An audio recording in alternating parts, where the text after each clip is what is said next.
Why it's difficult to materialize our dreams. Neville Goddard. It is said that our consciousness is the only reality. What we have in our consciousness is what we experience in the physical plane. But how do we affect our consciousness the moment we want to manifest something? How are we using it? Why does it cost us so much to materialize what we desire, or why does it take so long?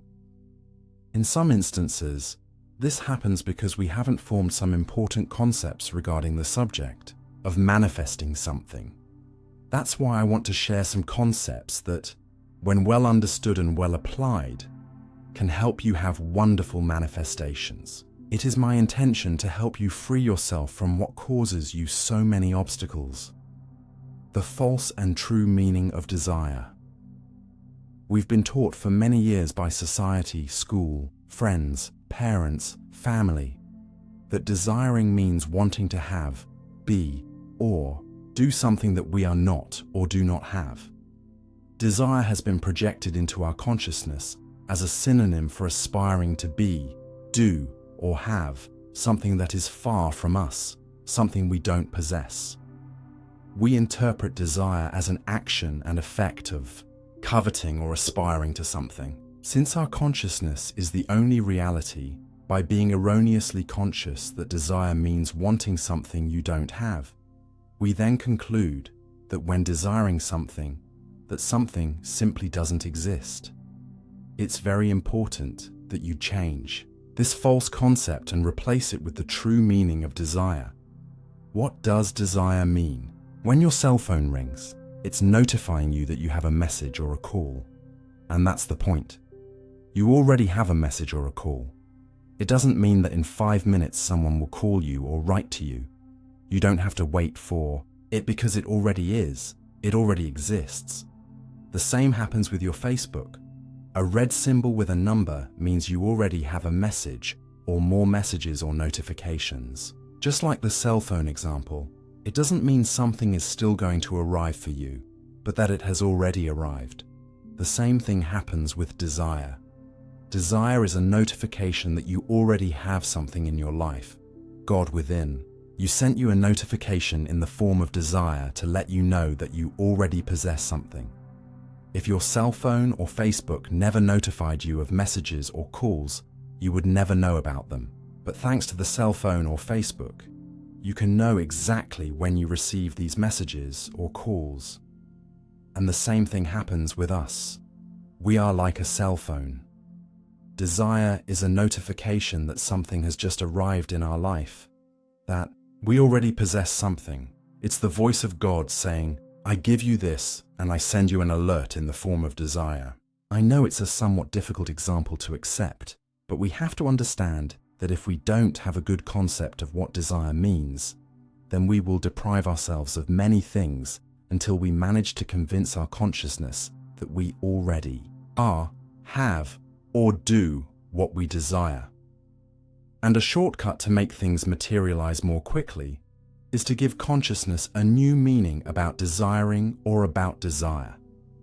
Yes, when you desire something, that something will manifest, because in your consciousness, you already understand that desire is a notification that you already possess that something has always been there, but you weren't conscious of it until God notified you through your desire for it. In conclusion, desire means notification that we possess something we didn't know we had, but that has always been there. How to receive what we already have.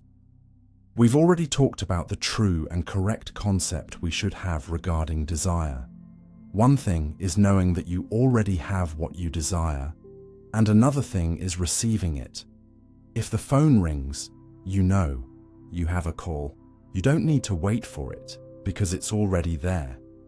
But if you don't do anything to answer that call, you will lose it. How then to receive what we already have? The answer: by imagining yourself with that something you already have in desire. It happens like this. When you desire something, that something is already there, only it's momentarily invisible, and our physical eyes cannot see it. but we can see it with the eyes of our imagination. So when you desire something, you should know that something is already with you, and you can begin to see it with your imagination, and soon that something will gain color and solidity, and you will be able to see it with your physical eyes. It's like air. You don't see it, but you know it's there. And if you close your eyes, you can see the air in your imagination, in any color you prefer. If you can understand that your desires are replicas of things you already have, it will be much easier for you to attract what you desire, because you will have already changed your consciousness, and it will be much easier to imagine your desire. Do you know why? Because before, when you visualized, you did it with the thought, I'll visualize to have something I don't have, and that will come someday. And now it's understood for you that what you desire already exists. You already have it. When you visualize from now on, do it with the idea that I'm going to enjoy this that I already have. I'm going to enjoy it in my imagination. You no longer think about attracting it because you already know it's already there. In reality, what you think is that you're going to see it, feel it, and enjoy it at this exact moment in your imaginary world. Just remember that everything you enjoy in your imagination becomes visible in the physical world. Let me explain. There are two worlds, so to speak. One is the visible world, and the other is the invisible. With our eyes and physical senses, we perceive the visible world, and with our imagination, we can perceive the invisible world. Both of these worlds are 100% real. That is, what you see in the real world is as real as what you see in the invisible world. Only you feel the visible world with your 5 physical senses, and the invisible world you see with your imagination and your 5 imaginary senses. You have to understand this. The two worlds are 100% real. Neither of them is false. Both are true. But the visible world is governed by the invisible world. When you identify something in the invisible world, that something begins to gain body and color in the visible world. For something to appear in your physical life, you must first imagine that something. Through imagination, the invisible world dominates the physical world, the visible world. Now you have to understand that in the invisible world, you already have everything that exists. You have all the car brands that exist. You have millions and millions of houses in any part of the world, and all the money you might need and much beyond that, and all the experiences that may exist. There are millions of possibilities in the invisible world. Happiness, love, poverty, wealth. Let's say the invisible world is like your personal cellar. There you already have everything stored and at your disposal. Believing it or not, you already have everything, and nothing is missing, not even a needle.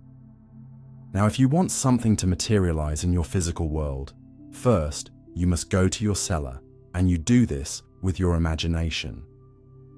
Once you are in the invisible world, see and take from your cellar that which you want to materialize in your physical world, and from there, that is, from your own imagination, begin to enjoy what you've appropriated.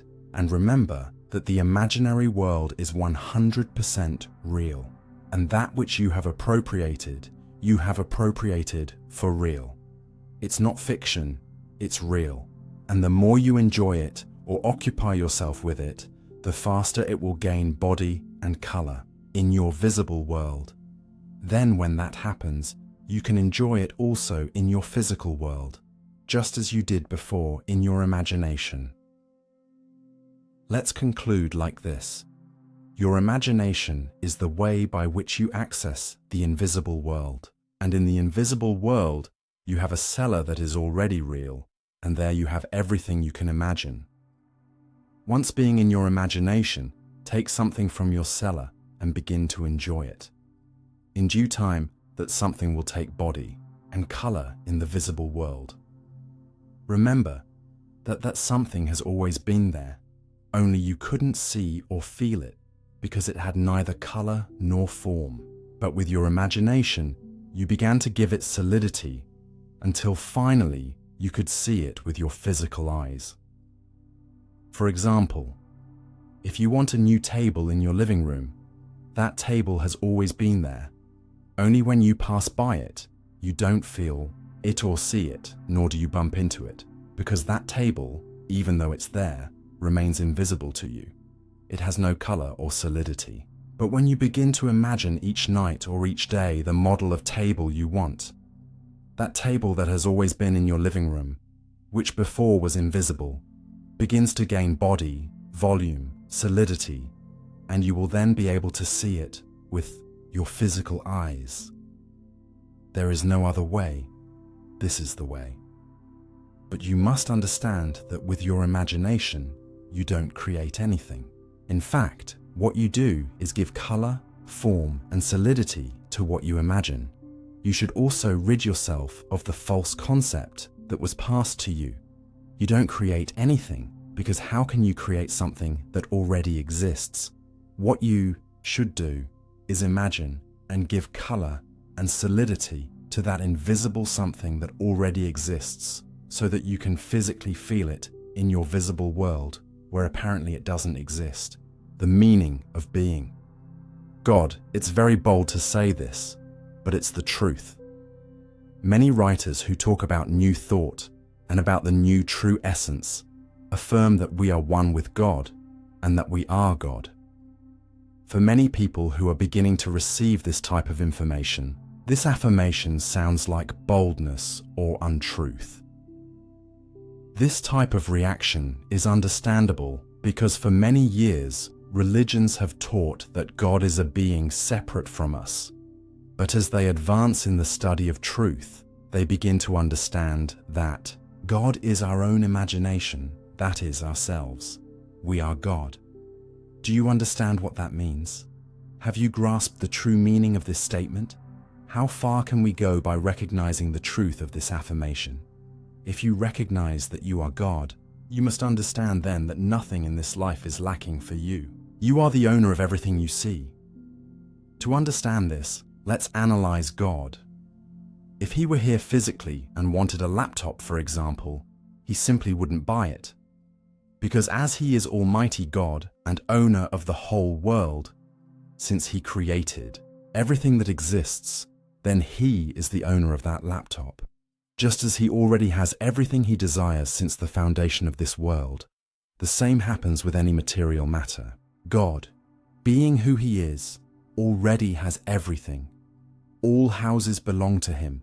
All televisions, all pets, cell phones, everything, absolutely everything that exists, including money. Because he created everything. The new things that have been invented, and those that will still be invented, will be made by people who will use their imaginations.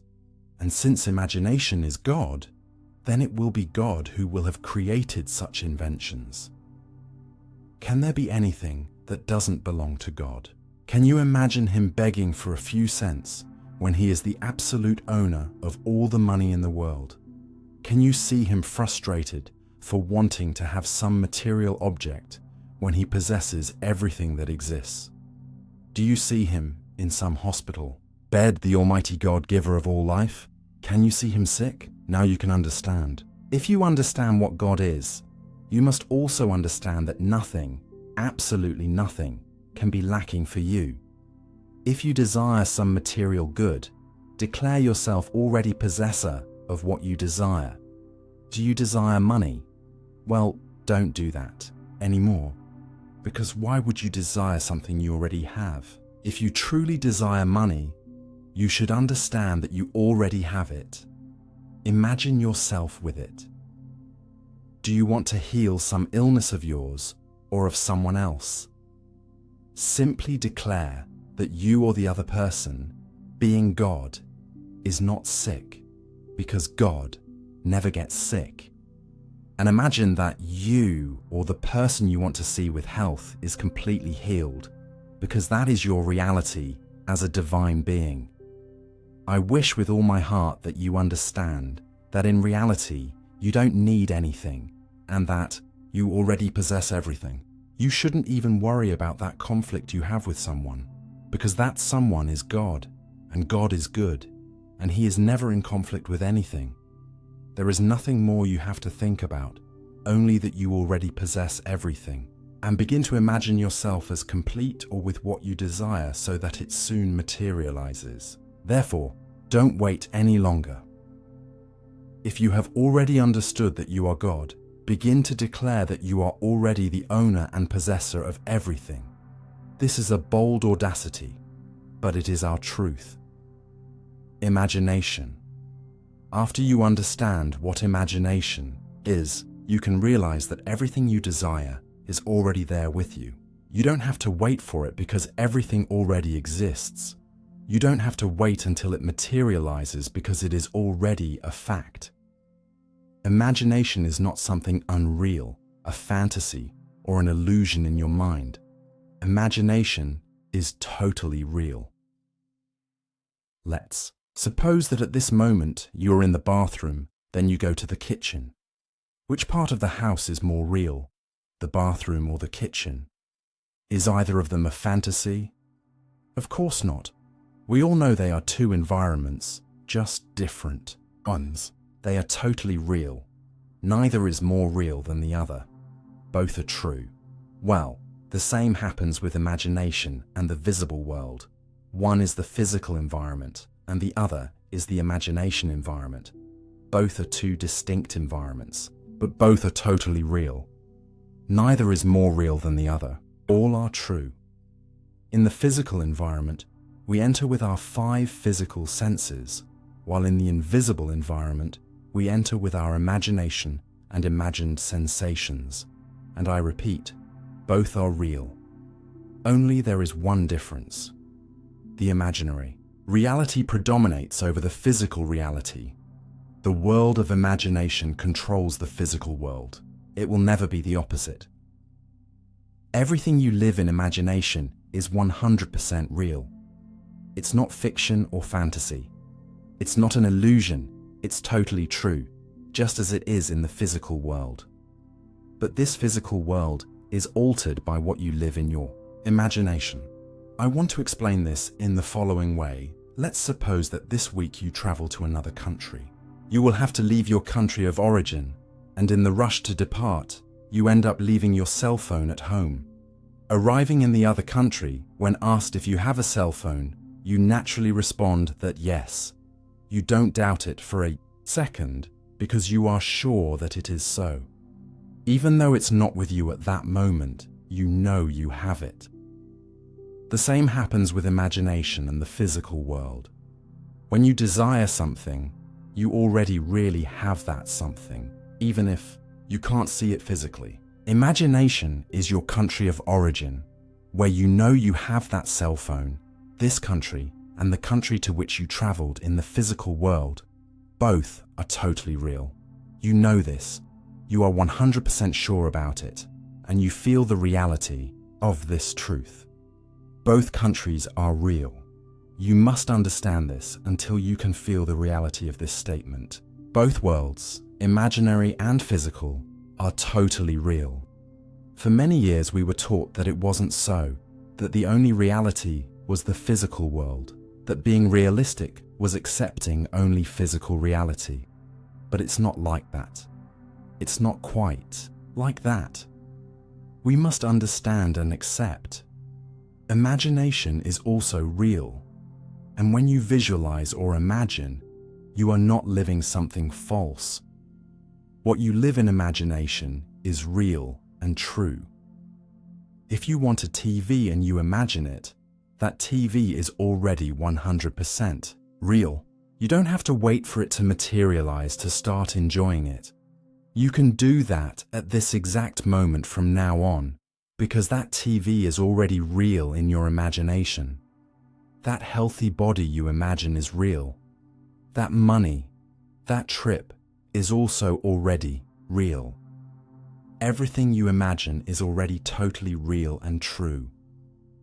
Only with this small and important detail that what you imagine, sooner or later, will be reproduced in your physical world. Imagination is like a studio where a film is recorded, and the physical world is like a cinema where that film is reproduced, and you are the main character. I can't ponder more on this than by just saying that you have two lives, the physical and the imaginary. You decide which one to focus your attention on. Whichever it is, remember that you have the total power to reprogram your consciousness, and your consciousness, is your only reality. Be careful with what you say. On some occasions we make statements believing they have no importance whatsoever. On other occasions, we say something we believe to be positive, but if we analyze it well, we'll see that it's not so positive. And sometimes we say things innocently without knowing that it can be hindering the materialization of some desire. Who lives will see. Stop saying, "Who lives will see." If we analyze this phrase well, it's being said that something is not, but that one day it will be. This is the real problem of why we can't manifest our desires. Feeling that something is not, but that one day it will be, is feeling that your desire is not yet done, and that's why nothing manifests. Change this. You should feel that this already is. Another statement: God knows what's best for me. Do you not have the capacity to know what you need in your life? No one but you knows what's best for you, but if you affirm that God knows what's best for you, mentioning him as someone outside of you, then you are accepting that you are not deserving of what you desire, or that you simply don't know what you want. And a very important point in materialization is being totally conscious of what you desire to materialize. Another statement: if it didn't come to me, then it wasn't meant to come. Who decides if something is for you or not? Are you not the absolute owner of your life? Are you not God? If it didn't come, it's because you're not feeling the reality that it's already there. You must understand that you are the only person who decides if something belongs to you or not. And you do this by accepting that you can be, do, and have everything you desire. And once you accept this, feel that you already are this. Already do this. Already have this. How things happen. How things will materialize. After you distance yourself from worries, things will happen. But as long as you live worried about how your desire will come true, things won't happen. Stop worrying and asking yourself how this is going to happen. Because when you don't stop wanting to know how things will happen, you are emitting a feeling that what you desire still doesn't exist. And that's like taking a wrong path. It won't take you where you want to go. Remember that imagination is real, and everything you live in it is totally true. And when you imagine your desire already realized, you are accepting that this already exists. And without a doubt, when you accept that something already is, even if you can't see it with your physical eyes, that something materializes without much delay. And if you have already accepted that something is real, just by imagining it, then there is no reason to ask yourself how it will reach you. For why do you want to know how a desire that is already realized will be realized? Why do you want to know how something that has already happened will happen? Without a shadow of a doubt, there is no sense in this. It's like crying from hunger when dinner is already served. That being the case, don't worry anymore. Be calm and enjoy what already is.